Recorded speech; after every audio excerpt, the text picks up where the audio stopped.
Hey guys, welcome back. Welcome back. I hope your day is going well. Mine is going great. Thanks for asking.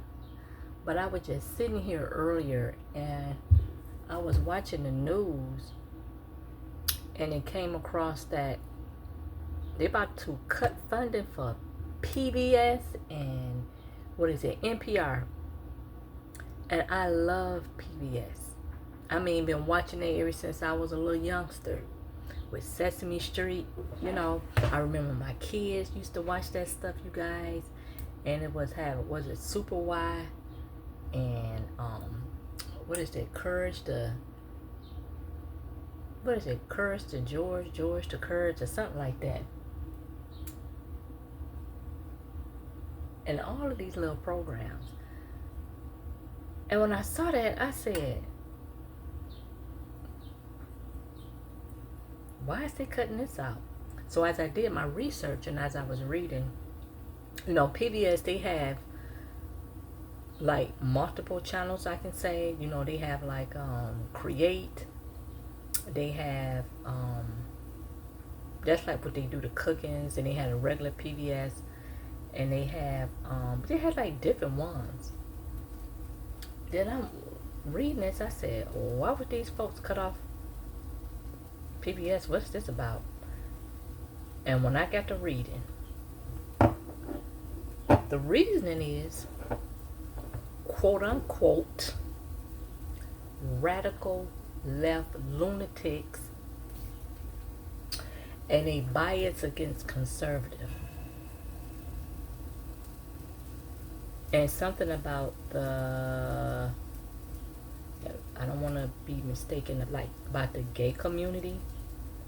And I'm sitting up there reading this stuff. I said, this got to be a nightmare I'm having.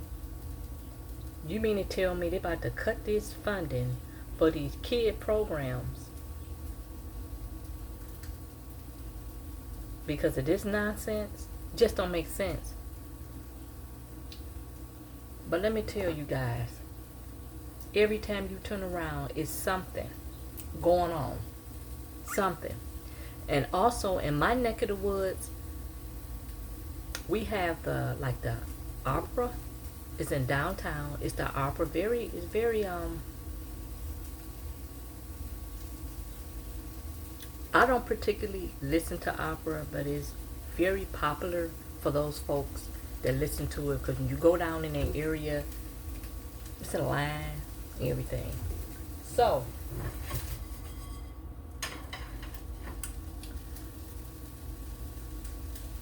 I was reading about that.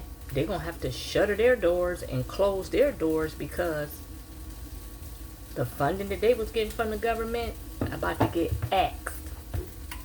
And I said, damn. They going to have to close their doors because they don't have, the funding is gone. And they was getting approximately 1.5 million from the federal government. So the federal government response is, go to your donors.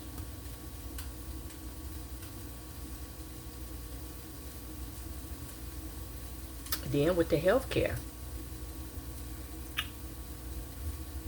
in my state, they already preparing. It was a whole article in the newspaper for these projected cuts that's supposed to happen next year with the medical. They going down the list right now, deciding what we need, what we don't need. We finna cut this. We can't have that. And I said, damn, again. What's gonna happen with these people's jobs, their livelihood? This is screwed up. Then it's, like I said, I'm a Democrat. And folks probably thought that was part of the plan to hurt these quote unquote radical left lunatics. But the stuff he implemented, it's affecting a whole range of folks. Don't matter what political party you belong to. And that's what gives you pause. Because it's not just affecting one group of people, it's affecting everybody, especially them folks in the rural community. You know, the funding for the public radio, you know, you in a rural community, especially Alaska, places like that, that's all they have to depend on. If the weather is going to get bad, or, excuse me, they have to evacuate for any reason, that's all they had to depend on, getting axed. And the two senators that represent Alaska are Republicans. So what done happened now, this stuff done got completely out of control. Because folks thought, hey, get this person in here, yeah, we're gonna tear down them lunatics, them leftists. It's affecting you as well. It's affecting you and your family. And I'm still waiting what they're trying to do with public education. I'm hearing this, hearing that. Some school districts, I believe it was Chicago, they got to do a lot of cuts even before school start. It's just a mess all the way around. They done cut off funding they got the funding froze, $7 billion for like English learning and like teacher training and stuff like that. That's already come to a halt. Now something but the school choice vouchers. What else? Something gonna happen. Watch before school start. So we all is living in this together. It's not just affecting me, it's affecting you and everybody else around you. It done got out of hand. Now something about they want to open Alcatraz back up. And you know, every time I hear that name, I think of Clint Eastwood. You see what I'm saying? Escape from Alcatraz, because I like the movie. But they trying to open this back up. And the thing of it with that, they said it's going to be real expensive. Or it's going to cost a lot of money. But I thought the cuts with the medical and taking food out of the kids' mouths and cutting public radio station and cutting back on the energy, I thought that was done to save, to cut down on the deficit. But you about to add more to reopen Alcatraz.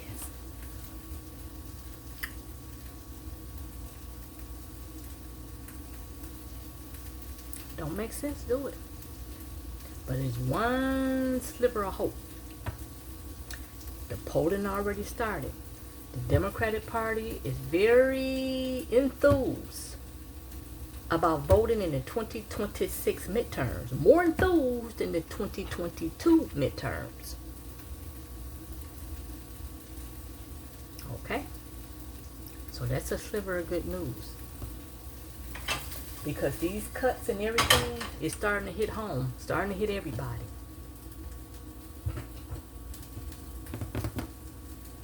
So on that note, you guys, I'm here. What I'm cooking, well, I'm warming up rather. I have some chicken. I have some like chicken breasts. I made a salad, and I'm just warming up the chicken breasts. Then when it cool down, I can put on my salad so I can have me a chicken salad. Yes, indeed. So I thank you for listening to me vent, and I'm telling the truth. So I just hope everybody pay attention to what's going on, because you might not think it's affecting you, but it is. And we still got to get to the budget that is due by September 30th of 2025. We're going to see how that's going to go. Okay? So, on that note, going to be a lot of watching. Okay? So, I thank you for watching, and I will catch you in the next one.